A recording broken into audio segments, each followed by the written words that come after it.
2월 6일 화요일 징계를 없인 여기지 말라는 제목으로 욥기 5장 1에서 27절의 말씀입니다. 사랑의 하나님 감사합니다. 오늘도 말씀 묵상의 시간을 주심에 감사합니다. 이 시간을 통하여서 하나님의 말씀이 들리고 복음이 들리기 원합니다. 구속사의 말씀이 깨달아질 수 있는 은혜를 주시옵소서. 오늘 주시는 이 말씀이 제게 주시는 하나님의 음성으로 들을 수 있도록 성령님 도와주시옵소서. 말씀대로 믿고 살고 누리는 인생이 되게 하시고 이 시간도 우리와 함께하여 주시옵소서. 감사드렸고 예수님의 거룩하신 이름으로 기도드립니다. 아멘. 본문의 말씀입니다. 너는 부르짖어 보라. 내게 응답할 자가 있겠느냐? 거룩한 자 중에 내가 누구에게로 향하겠느냐? 분노가 미련한 자를 죽이고 시기가 어리석은 자를 멸하느니라. 내가 미련한 자가 뿌리 내리는 것을 보고 그의 집을 당장에 저주하였노라. 그의 자식들은 구원에서 멀었고 성문에서 억눌리나 구하는 자가 없으며 그가 추수한 것은 줄인 자가 먹되 덫에 걸린 것도 빼앗으며 올무가 그의 재산을 향하여 입을 벌리느니라. 재난은 티끌에서 일어나는 것이 아니며 고생은 흙에서 나는 것이 아니니라. 사람은 고생을 위하여 났으니 불꽃이 위로 날아가는 것 같으니라.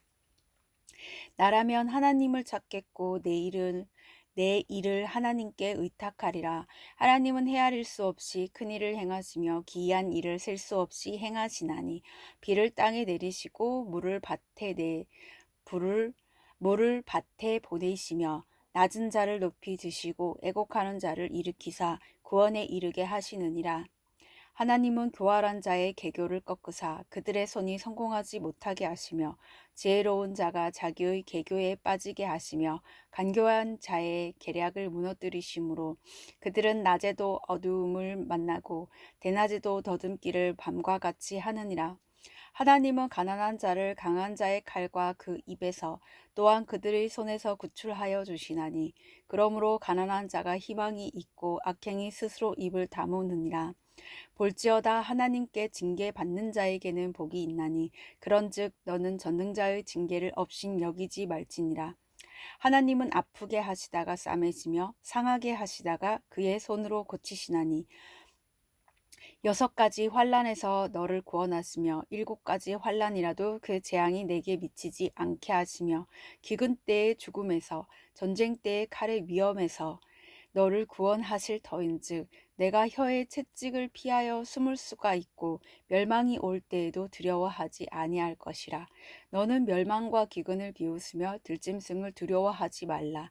들에 있는 돌이 너와 언약을 맺겠고 들짐승이 너와 화목하게 살 것이니라. 내가 내 장막의 평안함을 알고 내 우리를 살펴도 잃을 것이 없을 것이며 내 자손이 많아지며 내 후손이 땅의 풀과 같이 될 줄을 내가 알 것이라. 내가 장수하다가 무덤에 이르리니 마치 곡식단을 제때에 들어 올림 같으니라. 볼지어다 우리가 연구한 바가 이와 같으니 너는 들어보라. 그러면 내가 알리라. 아멘. 도움말입니다. 올무는 새나 짐승을 잡고자 새끼나 노 같은 것을 엮어 만든 올가미입니다. 의탁하다는 어떤 것에 몸이나 마음을 의지하여 맡기다는 의미고 개교는 요리조리 헤아려 보고 생각해낸 꾀를 말합니다. 13절에 간교한 자는 간사하고 교활한 자를 말하고 징계는 죄나 허물을 바로잡고 선한 방향으로 인도하고자 주의를 주거나 제재를 가하는 행위를 말합니다. 21절에 혀의 채찍은 사람을 비방하고 저주하는 것을 말합니다. 본문 요약입니다. 욥이 겪는 고난의 진짜 원인을 알지 못한 엘리바스는 그 원인이 그의 죄 때문이며 그가 미련하고 어리석은 자처럼 회개하지 않는다고 계속해서 책망합니다. 엘리바스는 욥에게 마땅히 하나님을 의탁하고 주님의 징계를 겸손히 받아들여 다시금 축복을 회복하라고 권합니다. 오늘의 중보기도입니다. 가정주부와 직장인들이 고난 속에 담긴 하나님의 뜻을 깨닫고 가족과 동료를 위로하게 하옵소서. 아멘. 본문 해설입니다. 첫 번째, 엘리바스의 진단 1에서 7절의 내용입니다. 엘리바스는 욥의 탄식을 미련하고 어리석은 짓이라며 비난합니다. 그는 인간이 겪는 재난과 고생은 모두 죄 때문이고 죄를 회개하지 않는 자는 결국 멸망하여 자식도 재산도 다 잃게 된다고 주장합니다. 고난이 임하는 것은 죄 때문만이 아닙니다. 따라서 고난이 올 때 우리는 하나님의 뜻을 겸손히 묻고 깨달아야 합니다. 하지만 엘리바스는 자기 생각과 경험을 확고한 원칙으로 삼고 있습니다. 욥이 겪는 고난의 원인을 엘리바스 자신이 해석해 주려고 하는 것이 교만입니다. 적용 질문입니다. 나에게 일어나는 일이 우연이 아니라고 하는데 나는 사건 속에서 하나님의 뜻을 찾고 있습니까? 두 번째, 엘리바스의 훈수 8에서 16절의 내용입니다. 욥이 겪는 고난의 원인이 엘리바스가 말한 것과는 달랐지만 그의 권면이 모두 틀린 말은 아니었습니다. 하나님은 어떤 방식으로든 그분이 창조하신 자연과 인간의 삶 속에서 크고 기이한 일을 행하시기 때문입니다. 비를 내려 만물을 소생시키고 결실하게 하시며 낮은 자와 애곡하는 자를 구원하시고 또 스스로 지혜롭게 여기는 자를 무너뜨리십니다. 그러므로 심령이 가난한 자가 되어 하나님의 말씀을 잘 분별하여 듣는 것은 나에게 큰 유익입니다. 적용 질문입니다. 나는 가족과 형제에게 어떻게 권면합니까? 나라면 하리라는 말로 위로보다 상처를 주진 않습니까? 오늘 내가 분별하여 드려야 할 말은 무엇입니까?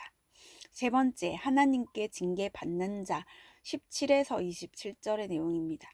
엘리바스의 주장이 욥의 경우에 적용될 수는 없지만 하나님께 징계를 받는 자가 복 있는 자인 것은 틀림없습니다.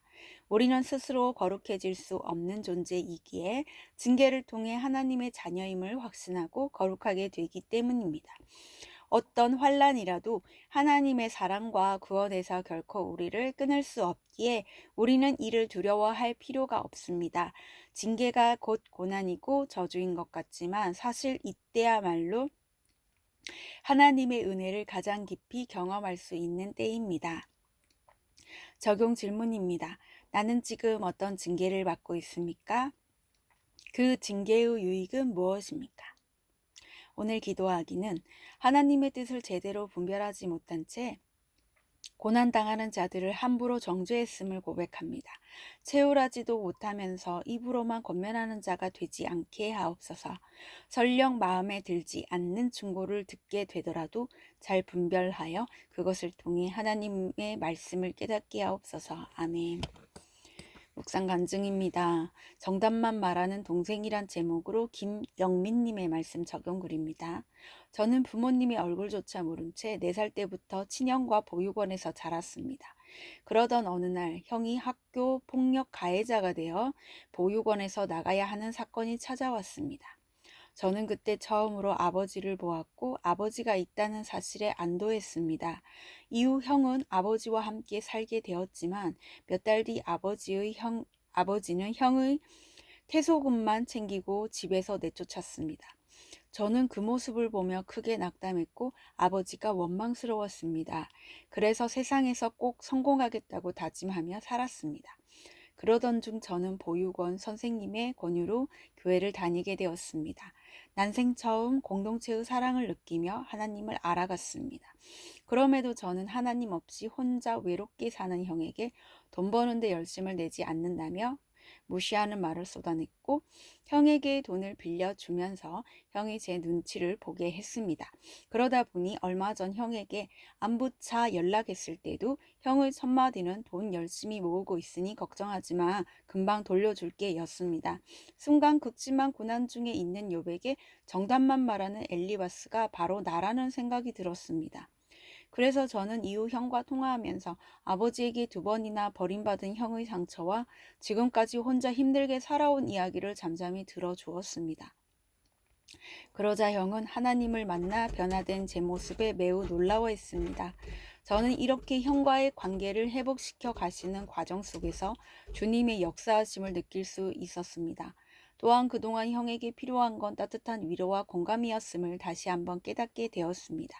이후 저는 교회 이야기를 싫어하던 형과 교회를 비롯한 일상 이야기를 편히 공유하며 지내고 있습니다. 이제는 고난 중에 있는 지체에게 정답만 얘기하지 않고 제울과 말씀을 통한 위로를 전하는 사람이 되고 싶습니다. 상처 많은 형과 제가 주님 안에서 함께 구원받고 공동체 안에서 온전한 회복을 누리게 되길 기도합니다. 이분에 적용하기는 형에게 자주 전화해 형의 힘든 이야기를 잘 듣고 위로하겠습니다. 이번 주에 형에게 찾아가 큐티인을 주면서 교회로 초청하겠습니다. 입니다.